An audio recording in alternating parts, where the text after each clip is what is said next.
Start. خواتین و حضرات، پچھلے ایپیسوڈ میں ہم آپ کو بتا رہے تھے کہ اورنگزیب کا سلوک اپنے بیٹوں کے ساتھ کوئی بہت زیادہ اس میں گرمی نہیں تھی، وارم نہیں تھا، وہ بچوں کے ساتھ تپاک نہیں تھا. اور ہم یہ بھی بتا رہے تھے، ہم مکمل یہ بات نہیں بتا سکے تھے کہ اورنگزیب کے جو خطوط ہیں اپنے بیٹوں کے نام، رکعات یا عالمگیری، جو فارسی ادب کا حصہ ہیں، ان کی ٹرانسلیشن ملتی ہیں تو ان میں وہ ٹانٹ کرتا ہے بیٹوں کو. کبھی کہتا ہے آم اچھے نہیں ملے، کبھی کہتا ہے کہ تم نے صحیح انتظام نہیں کیا، کبھی کیا کہتا ہے کہ وہ بریانی پکانے والا کوک مجھے نہیں تم نے دیا، اور اس طرح کی باتیں. اینی وے، ہم یہ بتا رہے تھے کہ جب اکبر کو اس نے اپنے بڑے بیٹے اکبر کو بھیجا راجپوتوں کی بغاوت فروغ کرنے کے لیے، اس سے پہلے جب آپ کو پتہ ہے جسونت سنگھ جو تھا مارواڑ کا راجا، اس کی جو اولاد نہ ہونے کی وجہ سے جو سارا مسئلہ تھا، اور پھر میواڑ کے راجا نے بھی بغاوت کی،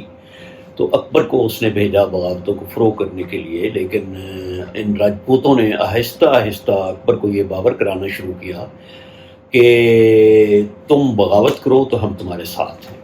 اور یہ بات اکبر کو بھی سیوٹ کر رہی تھی. 23 سال کا تھا وہ، اور اسے پتہ تھا کہ ابھی اورنگزیب کے مرنے کے کوئی امکانات نہیں. اس کو یہ بھی پتہ تھا کہ اس کے باپ نے، دادا نے، پردادا نے، سب نے بغاوتیں کی تھیں. اور اسے یہ بھی معلوم تھا کہ سونر اور لیٹر جب اورنگزیب کی ڈیتھ ہوگی تو جنگ تخت نشینی ہوگی، اور اسے اپنے بھائیوں سے مقابلہ کرنا پڑے گا تخت حاصل کرنے کے لیے. تو اس نے بھی سوچا کہ ٹھیک ہے، پھر اس وقت کے بجائے اگر اب یہ کام ہو جاتا ہے تو ٹھیک ہے. تو دسہری ایک جگہ ہے تقریباً سینٹر ساؤتھ اسے کہہ لیں، اجمیر سے نیچے ساؤتھ کی طرف. تو وہاں پر راجپوتوں نے جو اس کا فرنٹ مین کمانڈر تھا تہور خان، اکبر خان، اس کے ذریعے اپروچ کیا اور کہا کہ اگر تم بغاوت کرتے ہو تو ہم تمہارا ساتھ دیتے ہیں. اکبر اس پر راضی ہو گیا، اور اس نے فوراً ایک خط لکھا اورنگزیب کو پھانسنے کے لیے، دھوکہ دینے کے لیے، کہ میں راجپوتوں سے مذاکرات کر رہا ہوں، نیگوسیشنز کر رہا ہوں، اور میرا ارادہ یہ ہے کہ میں انہیں لے کر آپ کی خدمت میں حاضر ہوں. لیکن اکبر نے یہ فیصلہ کر لیا تھا کہ تخت ہے یا تختہ. چنانچہ جب اورنگزیب کو یہ افواہیں یا خبریں موصول ہوئیں کہ اکبر بغاوت پر آمادہ ہے اور آثار اچھے نہیں ہیں، طوفان کی آمد ہے، راجپوت اسے اکسا رہے ہیں بغاوت پر اور وہ آمادہ ہے، تو اورنگزیب نے خط میں پوچھا اس سے کہ کیا یہ خبر صحیح ہے. تو اکبر نے ساری مصلحتیں بالائے طاق رکھتے ہوئے باپ کو لکھا کہ ہاں یہ بالکل ٹھیک ہے، آپ نے ظلم کی انتہا کر دی ہے، اب آپ گھوڑے پر سوار ہوں، تیار ہوں، اور میں آ رہا ہوں آپ کا مقابلہ کرنے کے لیے. اچھا، اب جو صورتحال تھی وہ یہ تھی کہ اورنگزیب کے حق میں نہیں تھی. پہلی بات تو یہ ہے کہ اورنگزیب اس وقت اجمیر میں تھا، اپنے کیپٹل سے، دلی آگرہ سے بہت دور، اور اس کے پاس کوئی باقاعدہ فوج نہیں تھی. ایک روایت یہ ہے کہ جتنے خواجہ سرا اور کوک اور اس طرح کے لوگ ملا کر بھی 700-800 یا 1000 بنتے تھے. دوسری روایت یہ ہے کہ 7-8 ہزار اس کے پاس فوجی تھے. دسہری کے مقام پر اس نے، اکبر نے باقاعدہ اعلان کر دیا اپنی بادشاہت کا، اور 4 علماء جو ظاہر ہے کہ اس کے ماتحت تھے، انہوں نے بھی فتویٰ دے دیا کہ شریعت کے فلاں فلاں فلاں فلاں قانون کے مطابق اورنگزیب اب نہیں رہا حکمران. تو 30,000 اس کے پاس راجپوت تھے. تو وہ یہ لے کر چلا، اور دیو رائے ایک جگہ ہے ساؤتھ میں جہاں پر اس کا مٹھ بھیر ہوئی. ایک طرف اورنگزیب کی فوج تھی یا آدھی فوج تھی، اور دوسری طرف اکبر کی فوج تھی. اب یہاں پر جو دلچسپ نقطہ ہے وہ یہ کہ اگر اکبر فوراً حملہ کر دیتا اس وقت باپ پر، اورنگزیب پر، تو اس کی فتح یقینی تھی، کیونکہ اس کے پاس 30,000 راجپوت تھے، اور اورنگزیب اپنے کیپٹل سے دور تھا اور تقریباً کسی مدد کے بغیر تھا. لیکن اس نے جو یہ مقام تھا دیو رائے، وہاں تک یعنی اورنگزیب کی فوج تک پہنچنے کے لیے 14 دن لگا لیے، جبکہ راستہ مورخین یہ کہتے ہیں کہ زیادہ سے زیادہ 5-6 دن کا تھا.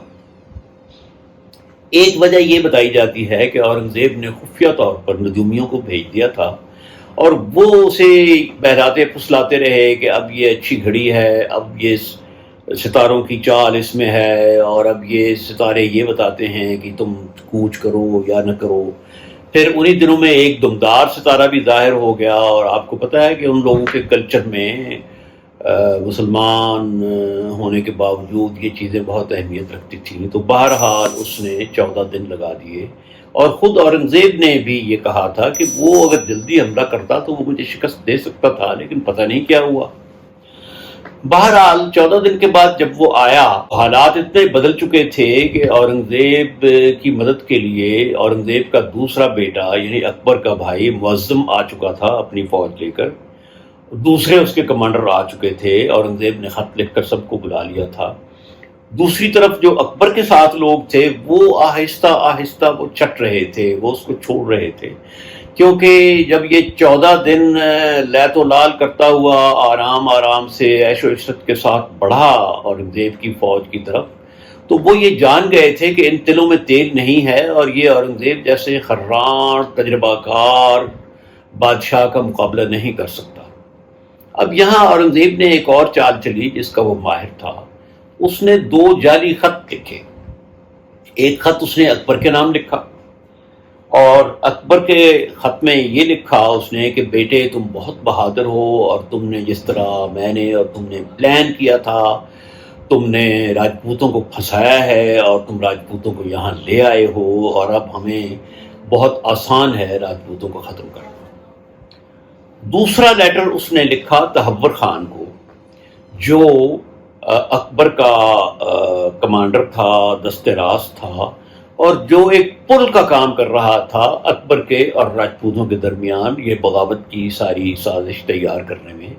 تہور خان کو اس نے اورنگزیب نے کھلم کھلا یہ دھمکی دی کہ تم جس طرح کر رہے ہو، راجپوتوں کو ساتھ ملا کر میرے بیٹے کو باغی بنا رہے ہو، تو میں نے تمہیں نہیں چھوڑنا، تم فوراً ہتھیار ڈالو، نہیں تو میں تمہاری عورتوں کو بے عزت کر کے انہیں گلیوں میں پریڈ کراؤں گا، اور تمہارے بچے جو ہیں وہ میں غلام بنا کر بکوا دوں گا، اور میں ان کو کتوں کے بھاؤ بکوا دوں گا۔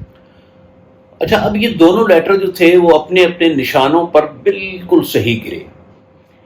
پہلا خط جب تہور خان کو ملا تو اس نے بہت سخت غصہ کیا، اور وہ بھی ایک بہت بہادر کمانڈر تھا، تو وہ فوراً تلوار لے کر اورنگزیب کے کیمپ میں چلا گیا، اور وہاں اس نے گارڈز اور جو تھے باقی لوگ ان سے انسسٹ کیا کہ میں نے ملنا ہے اکبر کو۔ اب یا تو وہ بدلہ لینا چاہتا تھا اکبر سے اسے قتل کر کے، اور یا اس کے ساتھ بات چیت کرنا چاہتا تھا۔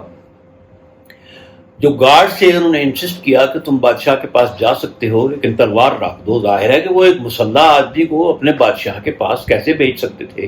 اس نے نہتہ ہونے سے انکار کر دیا، اور گارڈز نے تہور خان کو وہیں ختم کر دیا۔ دوسرا خط جو تھا وہ بالکل ٹھیک جو راجپوتوں کا سب سے بڑا سردار تھا درگا داس، جس نے اکبر کو بغاوت کے لیے تیار کیا تھا تہور خان کے ذریعے، اس کے پاس پہنچا، اور جب اس نے خط میں یہ پڑھا کہ یہ تو اورنگزیب کی چال تھی بقول اورنگزیب کے خط کے، کہ اکبر کو اس نے کہا تھا کہ تم ظاہری طور پر بغاوت کرو اور پھر راجپوتوں کو پھنسا کر لے آؤ جہاں ہم انہیں ختم کر دیں، تو وہ راحت طلب کرنے کے لیے فوراً اکبر کے پاس گیا۔ اکبر شہزادہ سویا ہوا تھا۔ اب یہ اتفاق ایسا تھا کہ اسے بتایا گیا کہ اکبر سو رہا ہے، تو وہ تہور خان کے پاس گیا، تو تہور خان کے بارے میں اسے بتایا گیا کہ وہ تو اورنگزیب کے دربار میں گیا ہے۔ تو یہاں پر اب درگا داس نے جب 2 اور 2 4 ملائے تو اس کو صاف پتہ چل گیا کہ یہ تو واقعی جو اورنگزیب کا خط ہے وہ بالکل درست ہے، کیونکہ وہ مجھے مل نہیں رہا اکبر، وہ کہتے ہیں سو رہا ہے۔ تہور خان اورنگزیب کے پاس اگر گیا ہے تو ظاہر ہے کہ یہ چال ہے اور وہ اورنگزیب کو اپنی رپورٹ دینے گیا ہے۔ تو راجپوتوں نے بھی فیصلہ کر لیا کہ یہ چونکہ ہمیں پھنسانے کی ترکیب تھی، تو اورنگزیب کا خط کارگر ہوا، اور صبح کو 3 بجے جتنے راجپوت تھے انہوں نے اکبر کو چھوڑا، اور وہ فوج سے نکل کر اکبر کے اپنے اپنے پناہ گاہوں میں چلے گئے، یا دوسرے لفظوں میں یہ کہیے کہ بھاگ کر ساؤتھ کی طرف چلے گئے۔ تو یہ بقیہ حصہ جو ہے اس دلچسپ اور سازشی داستان کا، یہ ہم آپ کو اگلی ایپیسوڈ میں سنائیں گے۔